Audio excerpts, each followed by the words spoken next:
in Daud Hernoud from UBAYA. But before that, several informations about Daud, in which I will explain their experience in debating and judging. First is EFL semifinalist of Monash Austral 2020, champions of Founder Trophy 2021, Major 2021, EDT 2020, second runner of Atma Opens 2020 and 2022. And then about the judgings, CO third best judge of Asia World Schools 2022, semi-final judge of Asia Online Debating Championships 2020 and 2022, Acre of Founder Trophy, JOFETS 2020, IFETS 2022, Smash Offense 2022, and many competitions that they already being Acre and debating in their experience today. So before we start the sessions, I encourage you guys to turn off your camera to having a significant relation with the speakers today. And without further ado, I give the floor to Kak Daud to explain the material. All right. Hi everyone. Good morning. Hopefully, it's still very early in the morning, but hopefully you still have the spirit. So yeah. Again, hi. My name is Daud. From UBAYA. What I'm going to talk. I'm not going to say teach, but I'm going to talk and share. It's about how to internalizing coach mindset to influence and stimulate trainees' motivation and debate. Next. Sorry. So this is the thing that I'm going to talk about, is that I'm going to talk about 4 things. First, personalizations, about how to be a right coach for everyone. Second of all, automation, how to make the system to be self-reliant. Thirdly, connection, about how to make the student fall in love, not with you, but to the sport and to the debate. And fourthly, about evaluation and how to improve together. Next. But before that, thank you, Yudi, for short introductions. But because this is the material about coaching, so a short explanation and short introduction of who am I as a coach. So I'm a coach and former coach of this multiple institutions like UBAYA, Universitas Pajajaran, Brawijaya, Airlangga, Polinema, Sekolah Pelita Harapan Lipo Village, Penabur Jakarta, Albertus Malang, and etc. I also prepared the students for NUDC. The highest achievement for my student was the first runner-up of NUDC 2021 last year. Academy also the third runner-up. NSDC recently, my kids was just snatched the 4th best speaker of NSDC, and also the first rank in the Jakarta selection and the first rank of Banten selections last year. LDBE 8th best speaker, also OE high school champion, and etc. So yeah, this is a short explanation and introduction about my credibility as a coach. But next, let's talk about the first thing about personalization, about how to be a right coach for everyone. Next, about the personalization. Do you need to understand that your student is coming in different way? They have different background, they have a different skill set, they have different education level. Yeah, I'm also a HSTC. And they require you to have the unique care and attentions to every different students that you have. Of course, when you want to teach someone, you need to understand that they are different, and you cannot force one way of teaching and coaching to everyone, because it's not going to fit for everyone. Just like you, for an example, one coach might not fit for you, one coach might not, but in a limited amount of resources, if you're a one and only coaches, what you need to do to help each and every one of them to grow. And here's all the compartments that I can explain to you to guide you in how to personalize your coaching system. 3 things is newbie versus advanced. Secondly, high school versus varsity. Thirdly, theoretical versus practical. And the most important thing is that you need to figure out who they are and how to approach them. Because I think that talking about motivation and talking about how students will still have an eagerness to keep learning and training about debate is that you need to feel like you see them, and you need to make them feel like you care about them. That's the reason why when you have a personalized way to coach them, they know that you listen to them. They know that you really care about them. And I think that's important for them to keep them attached to the debate. Next. The first compartment is that newbie versus advanced. You need to notice the difference that in newbie, if you want to coach newbie, what you focus is that how to think like debater, how to speak like debater, and how to behave like debaters. But if you're coaching someone that advanced, that already have experience, already has been through a lot of tournament, what they care is about how to win as a debater, how to grind as a debater, and how to stay relevant as a debater. I think that, let me explain to you why newbie care more about how to think like the debater. Because most of the time, if you're newbie, what you need to develop from them is not about how to create a super full extensive argument, like 4 layers of argument and whatsoever. No, they do not need that. As a newbie, what they also need is not like super expensive, like IR material or IR research, for an example, a context in Ukraine and whatsoever. No, if they are newbie, what they care and what they want to learn is that how to think like debater. What is the basic logic that the debater have? How to approach certain motions, for an example. What they do care is about form themselves to be debater. What they want is that how to learn. So if you're coaching a newbie and that most likely their interest is about how to learn, what you need to focus is not about like not only putting them in competition. What they do really need is not about how you keep like pushing them to winning competition, for an example, but what they do really need is that how for you to like teach them, sharing your experiences. This is my experience as debaters. Like this is how I talk with another debater. Debaters supposedly to maintain the equity, for an example. So this is a thing that you can say. This is a thing that you cannot say. I think if the newbie, they are the one that want to learn, what you need to do is not to show the like horrible part of the debate, like the tiredness or everything, but what you need to tell them and what you need to show them is that how debating is like actually can shape you to be a better person. Like when you can speak like debater, it will help you to do presentation, for an example. When you behave like debater, it shows, it makes you to be more aware of people around you. So I think that in approaching newbie, the focus of your teaching or the focus of your coaching is all about how to make debate as a lifestyle and an important part of their life. Because I think that that is a prerequisite for you to let them want to know more and want to dig deeper in debating. But when it comes to your coaching to advanced speaker, what they do want is like win. They want to know how to grind. They want to know how to be relevant or successful. Then the coaching will be different because the coaching will focus more on like how to pointing out their mistake, how to fix their mistake, for an example, how to be more tough to them and whatsoever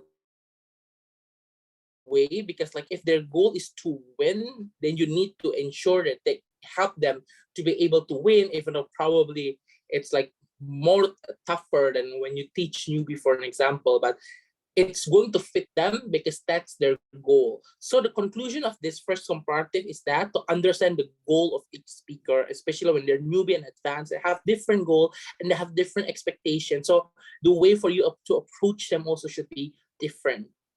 That's the first thing. Second thing is that, next, when you're approaching high school and varsity student, because I do believe that the purpose of this training is not only to prepare you guys to be a coach for your junior in HEDS, for an example, but I believe that the purpose of this training also to prepare HEDS debater, to allow to going out of your community and contribute back to, like, for example, Makassar debating community, the high school, to teach the high school student as well. So I think you guys also need to understand the differences when it comes to high school debater and varsity debater.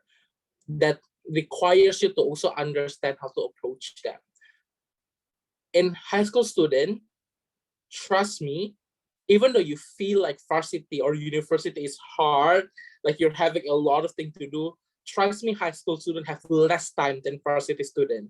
Why? Because like they have extracurricular.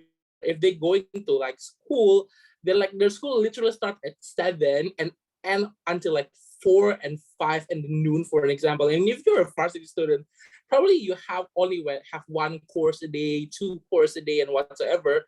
Trust me, high school student is busier than varsity student. Why it is important is that when you know that high school students have less time, especially they have extracurricular, another private tutor like math tutor, chemistry tutor, for example. What you need to understand is that you will not have as much as time as you have at varsity debater. You will not have as much as coaching session with them. So if you're approaching high school student, you need to understand how to be very, very effective in your coaching. For an example, you need to have extensive coaching plan, what you do what you do in a week, for an example, what you do in a month, how to also give them like probably homework, for example, because you cannot beat them every day and you cannot have an intense coaching session with them. So what you need to understand is that if you're approaching high school student with less session, you need to like taking care more or pay attention more about their personal training beside the session. Probably you can give certain material for them to read. You can give them like certain speech homework, for an example. So I think that in high school students, you need to find a way for you to like maximize small amount of time that you have. Second of all, it's also connecting to the first issues about timing. Most of the time, high school students, even if they have less time, they are more dependent to their coach. For example, compared to the varsity student, because high school student most likely, because they're more dependent to their coach, most of the material that they will learn, most likely they expect it to come in from the coach. For example, what kind of issues that you're going to talk about, what kind of like the motions that you're going to discuss. Compared to the varsity student, most likely they already have an independency. So most likely they will be the one that approach you first. Like, coach, we want to learn about economic. Coach, we want to learn about Israel, for an example. I think that if you're approaching high school students, you need to have the curriculum, and I believe that Aya has been extensively explained nicely about how to build a curriculum, but it is more urgent when it comes to high school students teaching. But when it comes to varsity student, it's different. It's easier somehow to build a curriculum first because you know what to teach them and what to expect. But when it comes to varsity student, it is harder because probably you need to be ready to every question that they're going to throw to you. If suddenly they want to learn about Israel, you need to be ready as well to like teach them about Israel politics, to the point that teaching varsity student is harder because right now you need to keep equip yourself with a lot of knowledge, which means that you also need to keep learning and you need to keep reading as well. So that's the difference, and that's how you prepare yourself as a coach when you want to approaching different kind of students from high school or varsity. Thirdly is about consistency. High school student is more inconsistent rather than varsity student. What does it mean is consistent is that they are still young. They have a mood swing. Sometimes they feel like they want to like training today. Tomorrow they will not feel like they wanted to do. Probably today they are so energetic and they're so like full with energy. Probably tomorrow they will not. So like they have this as high school student, most of the time they have this inconsistency that you need to pay attention to their mood swings, for an example, and how to approach them. And they are in certain moods, for an example. It is important because if they are inconsistent, you cannot be very pushy to them because like they are still like in a developing stage of their brain, for an example. So what you can do is like to try understand the mood swing, for example. So if they feel like they do not really like to have like sparring, probably you can more focus on lecture or sharing the information in the light way, for example. So like do not force your willingness to them when in the time when they do not have that much good mood, for example. But comparatively, varsity students are more consistent because they have more ambitions and what things that they want to achieve, for example. So most likely, if you do not be pushy to them, they will feel like you already forgot them because like what you need to do with varsity students, that you need to keep looking for them. You need to keep updating them. Oh, this is the training for today. This training for this week, for example. Like this is the schedule for this week. This is a schedule for this month, for an example. Like, because they are so consistent, they also require a coach that also have the same amount of consistency as them. So like so if you're approaching varsity student, in order for them to feel like you care about them, is that you need to give a consistent support and consistent coaching for them, so they know that they have a consistent progress for them as a debater. So I think that these are the significant different uh, um, approach that you can do if you're like dealing with high school student or dealing with varsity student. And I think that it was quite clear, the comparative about their behavior, for an example. But of course, it might sound like a generalization, but I think that you also need to pay attention. If you're a high school student, check the boxes of varsity student behavior, then you need to treat them like varsity behavior, right? Like varsity students, right? If they're having more time, if they're more independent, if they're more consistent, then you should put them on the box of varsity. Like, do you treat them like varsity student because they already more advanced than their peers, for an example. So yeah, I think this is just like not a generalization, but it's just a simple guidance for you to help you to like notify the most existing problem when it comes to a high school or varsity debater. Next. The next thing is about theoretical or practical. You need to understand the style of your students. If they're more theoretical, most likely they like more lecture. But if they're practical, they like more sparring. The problem with that I know of the coaching method is that the coach was just keep throwing sparring every single weeks.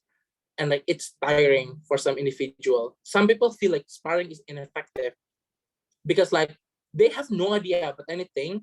You're putting them in the debate round, they still do not know anything, and you're giving them feedback about something that they literally been clueless about, they will get nothing out of it.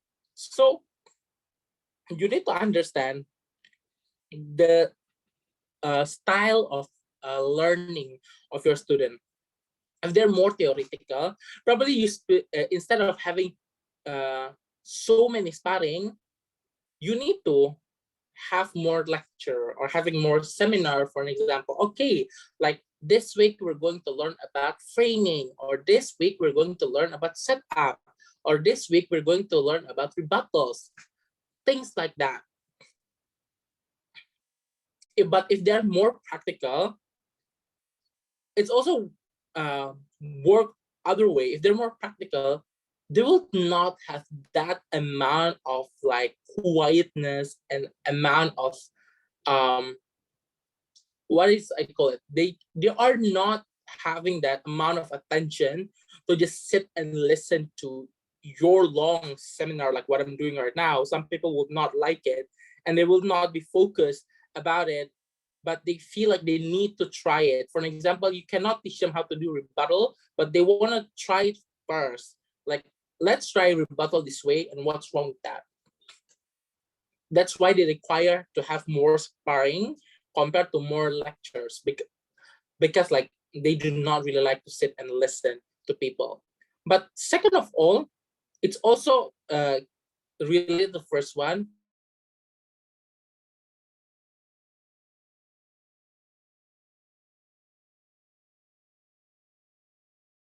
Am I laggy? Yes, you are like, Okay. Hi. Am I good right now? yeah, Yeah. it's better. Okay. Second thing is that still relating to the first one, it's about whether they need more training or they need more competition. Because if they are the kind of speaker or debater that loves more to listen to theory, or even like they things that they feel like it's important and more like effective for them to and feel more comfortable for them to do personal training than competition, do not push them to go to competition every week, because some people feel like, oh, I don't want to go to competitions because like it's too pressuring for me. I'm not ready yet to face like my future opponent in NUDC, for example. I do not want to like if I'm not prepared enough, some people have this fear that if I'm not prepared enough and if I go to competition and I lost, people will have bad perception about me that I'm not a good debater, and the judge will have this label to me that I'm not a good debater, or my future opponent will undermine me, for example. Probably it is a reasonable excuse because like you should not be afraid of your opponent and anything, but sometimes also a reasonable excuse because it's about whether or not they have huge amount of pressure that's going to impact their performance in competition, right? Like the simplest was like UBAYA last year. They literally have zero competition. They did not went to any competition, but they still managed to do well in NUDC. It's a proof that more competition does not equals to good training. So but on other hand, me personally, I prefer to have more competition because like I prefer to go to more competition to see my future opponent, to analyze my future opponent, what was their weakness, what was their strength, for an example, so I can strategize what am I supposed to do in when I'm going to face them in the future competition. I'm from UBAYA, but I prefer more competition. My junior in the same institution prefer more training than more competition, and that's perfectly fine. And that's a proof that just because you're in the same institution doesn't mean that if your institution have a culture to like keep going to competition, that culture might not fit everyone. That's why you need to be more personalized in like approaching them, in order for, like for preparation. If your institution was like, oh, every year our institution is going to competition a lot and prepare for NUDC, stop that culture because it might not work for everyone. So you need to analyze what they do really need. But thirdly is about if they are more theoretical, the way for them to shape argument also different. And this is what you need to do as a coach, right? Like some people, when they are read more and they watch videos more, they watch more lecture more, on their head, facts is bigger than logic.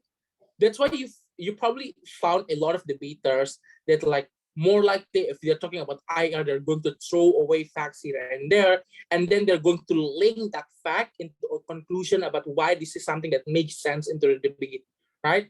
But if they're more practical, like me, probably I do not really care about the fact and such because I think that logic mattered the most compared to the fact. So what I'm going to do is that I'm going to shape and strengthen my logic and characterization, then like slip the fact inside of every characterization to make it stronger.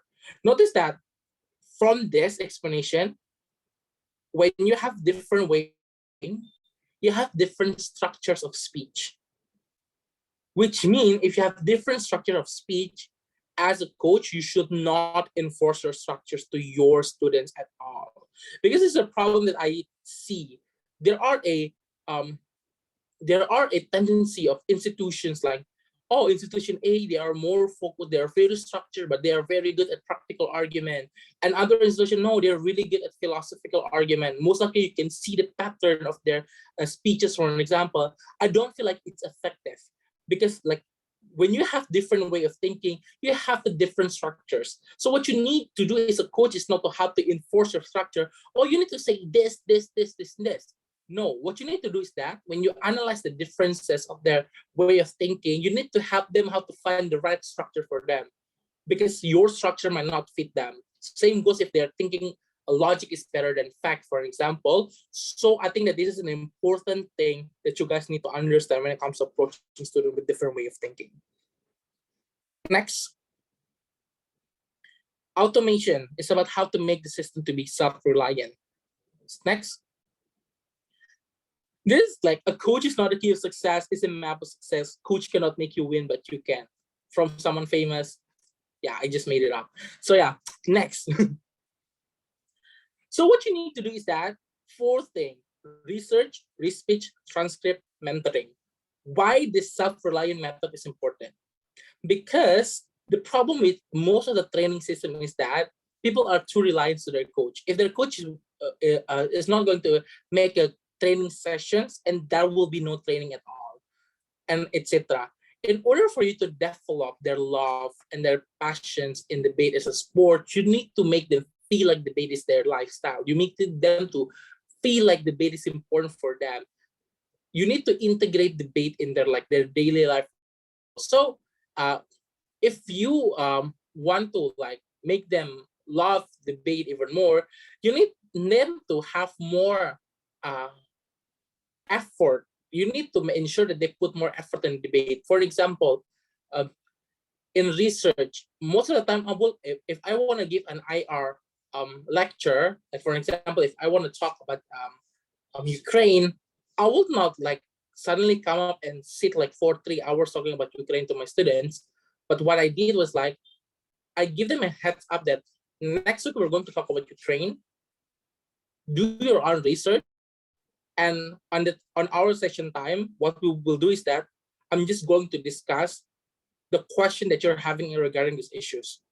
So I'm not going to tell you everything, because for me it's counterproductive. Because if they come as a blank space and suddenly you bombard them with huge amount of information, I don't think they can handle it, right? That's what I'm going to do. Why it's also important, because it's rise their interest toward that certain issues if they're doing their own research. For example, when they make a question to give it to you, means that they are truly interested about this topic. If they're truly interested about this topic, they are more likely to listen to what you're going to say about it. That's the reason why, to build them to be self-reliant, it's important for them to make them more interested in the debate and in the certain topic that you want to discuss. Second of all, about re-speech. Re-speech is that most of the time, when I feel that I'm not satisfied with the performance of my students, for example, after I give them a feedback, I'll ask them to do re-speech. They need to do re-speech using material that I already gave in my feedback, and send it back to me. It is important to ensure that, number one, I really know that they did really listen to me. So I know if they did not listen to me through feedback, they will not put it on their re-speech. But second of all, re-speech allows them to evaluate themselves, to understand that what was the problem with my previous speech and how am I supposed to fix this. I think that this is an important mechanism for them to understand that they also need to put effort in fixing themselves and evaluating themselves. And that's not a coach a responsibility, but it's also their responsibility. It's important for you to make them feel like there is their own involvement inside of their progress, to make them feel like what I'm having right now is also part of my hard work, for example. And I think that re-speech is a good way for you to enforce that. Thirdly is transcript. Transcript is that sometimes I give my students videos, and then they need to write down every single thing inside of those video and try to speech the speaker that I've shown them. Or when I make them to do re-speech, I require them to do transcript of their speech, word by word, for example. Why it is important is that because it teaches them how to have a structured way to explain your speech. It's not like I ask them to copy other people's speech, but it helps them to understand about you want to talk about this, or if the way of you to think about this, or it's like this is how you should structure your speech, for example. I think it's give them more not more evidence, but it's you give them more examples about how to approach and how to structure this argument even more. It gives them also more self-training time. But lastly, it's mentoring. You need to be there for them beyond the training sessions. They want to ask you about every single thing outside of the training section. Please be ready and please be open about it. For example, if they're going to competition, if they're going to competition, for example, if they want to ask about certain motion in the competition, be open about it. To have them, this is my view about this competition, for example. I think that So they will feel like when they're going to competition, they're not all alone. They have few, for an example. And I think that it is important because like to be more open to them, to always answer to all of this question whenever they need it. So yeah, this is, so like the conclusion of this is that to create a self-reliant system is that you need to make them involve personally in their progress, to make them feel a sense of ownership to their progress, and to make them love this and be more interesting in debate in general. Next. Connections. This is like, it's more technical than the previous thing or the previous seminar, but why this important? Next. How to build connection with your student. It is important. Like you need to be personal, for example. You need to care not only about their performance as a debater, but also what they're going to in their personal life. It doesn't mean that you need to step in their personal problem, no. But you need to understand what affect their performance, what they're going through in their personal life affects their attendance in training. What they are going through inside of their personal life is going to affect their mental readiness in facing competition and such. So what I do really mean is that if you're a coach, being a friend to your being a friend to your mentees and being a friend to your trainee. Like if they say that I cannot attend the competitions because like I have this problem, or I cannot attend this training because of this problem, what we can do is that oh, sorry for that, what can I do, how can I help, for example, or like, yeah, be more personal to them. Why is it important? Because like most of the time my trainee like curhat a lot to me, like not only about their debating struggle, but also their personal like romantic life, like, oh, I just fought with my boyfriend and such, or I just fought with my girlfriend and such. Why it's important is that so they will also see you as a friend. It is important to make them excited to go to training, because like when you're talking about training, most of the time people will feel like training equals to another lecture, training equals to another session in school, that you're tired of it. But when you can build a connection with them, they're going to be excited to go to every training, because it's not that they're going to meet their teacher, but they're also going to meet their friend there, and you are their friend, for an example. So I think that it gives them a sense of excitement to want to meet you, and to want to have the training sessions, because like that's why like I always ended up after I like have a coaching session, like I already give my feedback, probably I have like short amount of time to like catch up with them, like to like, you know, just like having a casual conversation after the feedback, or probably while waiting for the other people to come, I also have a casual conversation with them. I think it's very effective for them to feel like they connect to the coach, but also it also helps them to bond with their teammates, for an example. It's also like relating to the another thing about how to having fun time, about how to spare your time, for an example, to like hang out with them and such. Some things like as simple as if you're doing an offline training, as simple as that, you can like go to grab some food or pañetan after the sessions, for an example. I think it's already a good thing that you can do. Second of all, third of all, that how to build connection with them is that to listen to them. You should not be too pushy for them. You need to listen to their problem, and you need to validate their feelings, because um,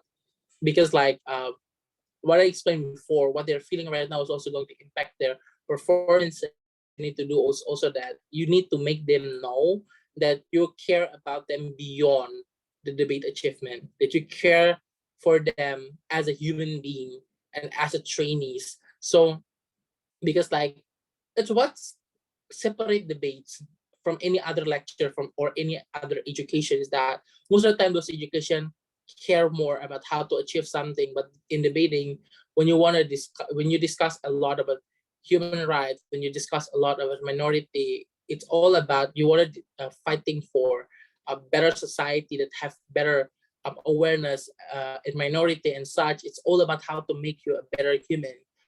So the best way to start to make your trainee a better human is to humanize them as well. So I think that that's important for you to listen to them. Also, pay attention, being emotional to them, and take initiative. Like if you're seeing they're struggling, you should take initiative, because like not all of the students having that courage to speak up when they're facing a problem. Because some students gaslighting themselves if they think that they are not as good as their like fellow students. They will probably gaslight themselves by saying that, oh, it is just me. If anybody can do it and I cannot do it, it's me. I'm the dumb one, for an example. Some students and some students do not have courage to say that, oh, coach, I'm sorry, but I did not really understand it. Oh, coach, I don't think that this is effective for me. Not all of them have that courage to do so. That is why you need to be the one that put attention and bring initiative to this problem. Because like exactly there's a huge gap of power and position between the coach and the student. Not everyone able to communicate their feeling and communicate their thought to you. So you should be the one that have more, put more attention and being more initiative in helping them. Next. Fourthly, it's all about evaluation and how to improve together. This is only short, is that as a coach, you're not perfect. You need to know this. As a coach, you cannot do anything. As a coach, you can do a mistake. So what I always do is that if I have a long-term coaching, I will have like evaluation every 3 months. Not only that I will evaluate my students, but also I let them to evaluate me. For an example, I give them Google form. What you have learned, what you feel like things that did not work, for an example, or what you want to learn more, what you want to focus more, for an example. I think this is important evaluation too, for me also as a coach, to learn about how to be better, because I'm not perfect as well. And to why this evaluation is important, to ensure that they know as a coach that you listen to them. Because like you want to build a good relationship with them.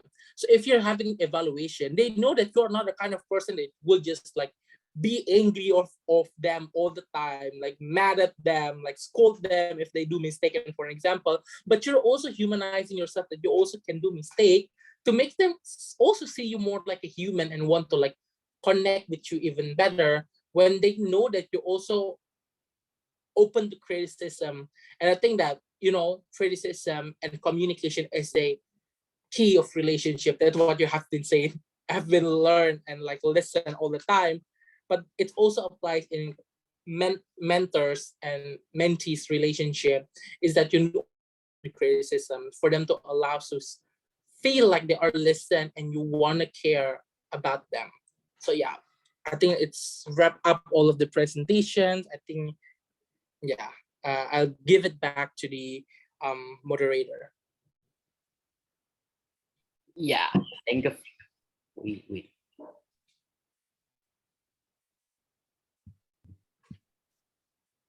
Yeah, thank you for Kak Daud to give the clearly explanations about the coaching session itself, and you guys will understand and will analyze what kind of things that you already see in the flat presentations. So moving to the next sessions is the Q&A.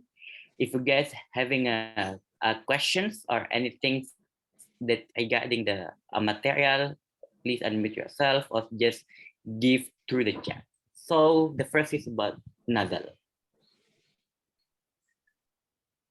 Okay, thank you, Kak Daud. Thank you, Yudi, for the nice presentations. I'm just wondering regarding like your part of research that you encourage to your trainees before or prior to the training sessions, is that I think what is the questions is that I'm trying to put myself on process of research. Several sessions of coaching also encourage me, also my friends, to do research. But sometimes I think that the way I do research is not effective. Why it's not effective? Because first, what I do research in Google sometimes is like too leaning into the theoretical, Like sometimes one issue, what it's supposed to be, only, yeah, it's only accessible on Google, but sometimes how we can find the, opposite on that theory, or what it's supposed to be, quote unquote, in that results of our research is like, yeah, I'm very hard to explain that, but yeah, that's the questions, how to do effective research. Is that get the questions? I think that just because you ask them to do research doesn't mean that you do not give them guideline. You still need to give them guideline about how they do research. How you do research is that, I agree, news are too complicated. Their diction is too sophisticated. Sometimes it's not understandable for everyone.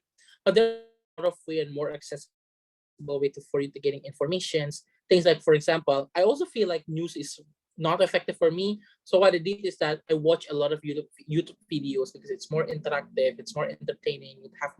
It has simpler words, for example. But like, it is also true when you say that some news have a leaning on certain like biases against the most popular stances, right? So it's hard for you to find things on the other side. That's why the problem with people do research is that, for example, if you want to know about Israel and Palestine conflict, like most of the time people like will research that what is going on in Israel and Palestine. You're going to be confused. That's why you need to start first. Okay, I need to start to Israel first. Before I know the relationship between Israel and Palestine, of course, I need to know who is Israel and who is Palestine. So I need to break down first. Okay, let's start with Israel. Oh, what is the form of government? How their politics looks like, how their election looks like, and such. Then I goes to Palestine. How the political system looks like, and whatsoever. Then I'll break it down again. But if they're having conflict, what is the cause of the conflict? For an example, blah blah blah blah blah blah. Or then what is the progress of the conflict? What have been done by the community, whether it's working or not?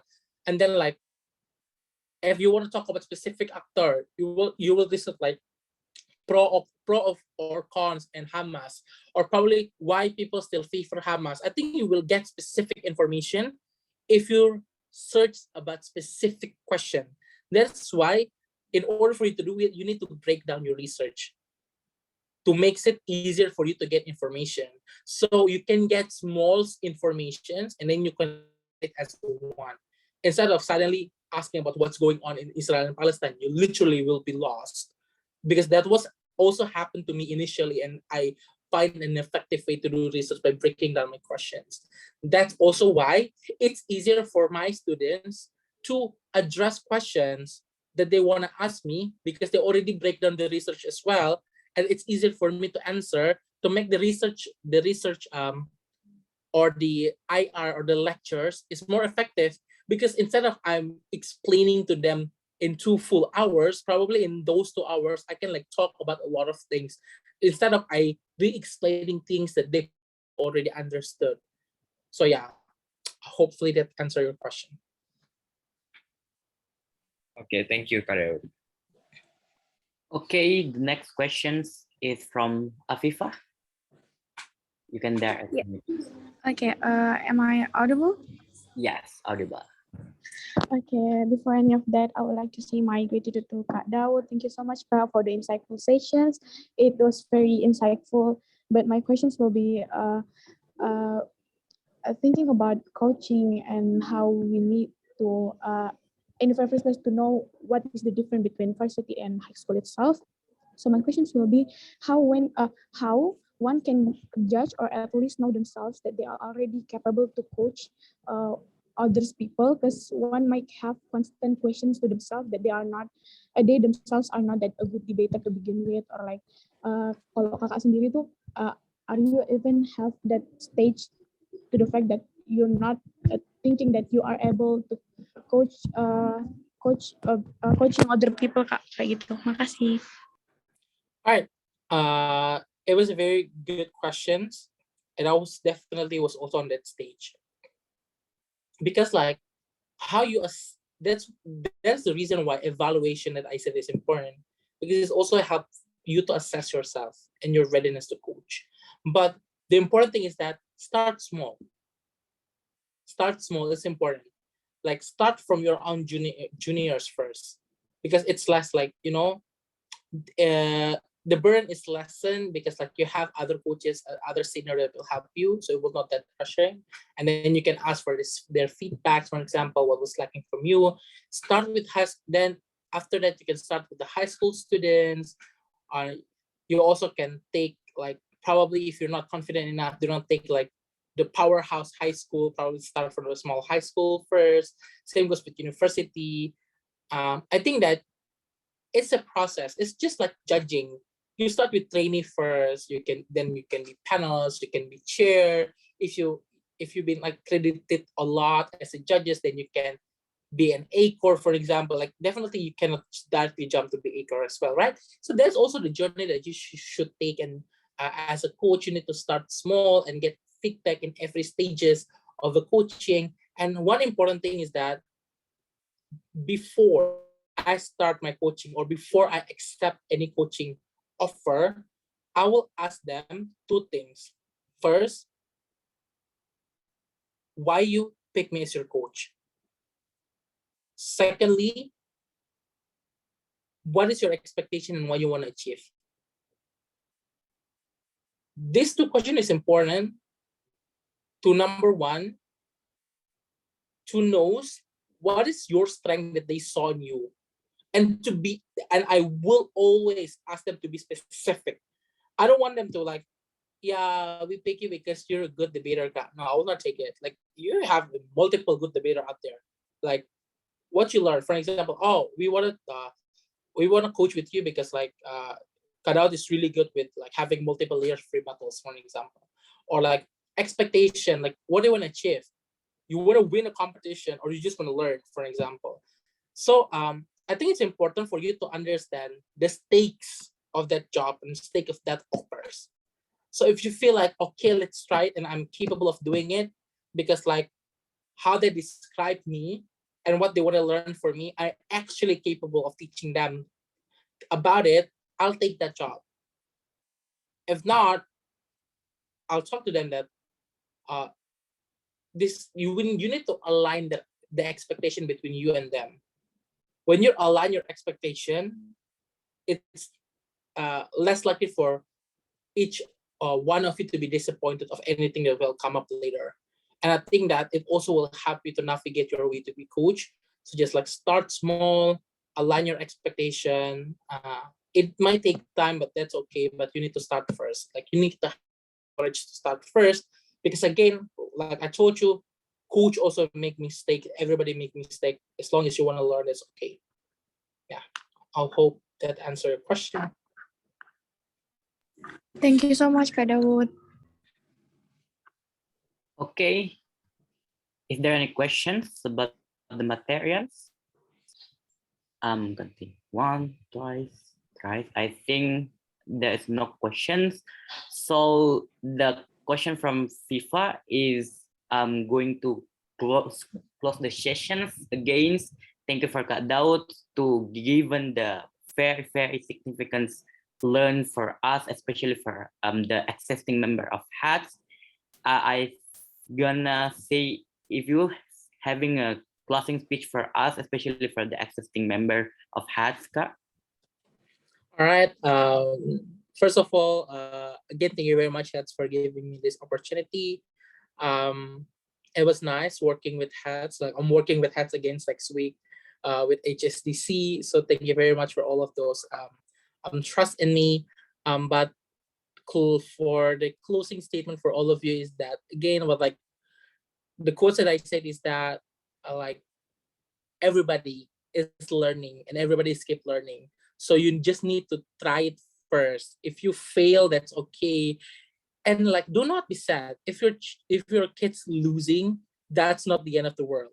What you need to do is that to encourage them that losing is not okay. It is okay. And what is not okay is about how you keep thinking about the losing and do not want to improve yourself. That also applies to you as a coach. Just like If your kids fail, do not think that you're a bad coach. Just thinking of how you can improve to be a better coach. I think being a coach is not only about your technical ability. This is the most important thing. The last statement is that being a coach, that's why that not all of the good debater and not all of the good judge can be a good coach. Why? Because being a coach is not about how smart you are, but being a coach is all about how you understand your student best. And I think that there's a mindset that everybody should have if you want to be a good coach. So yeah, good luck everyone for your journey. Good luck. Bye-bye. So much, Daud. I give back to Nazal to like.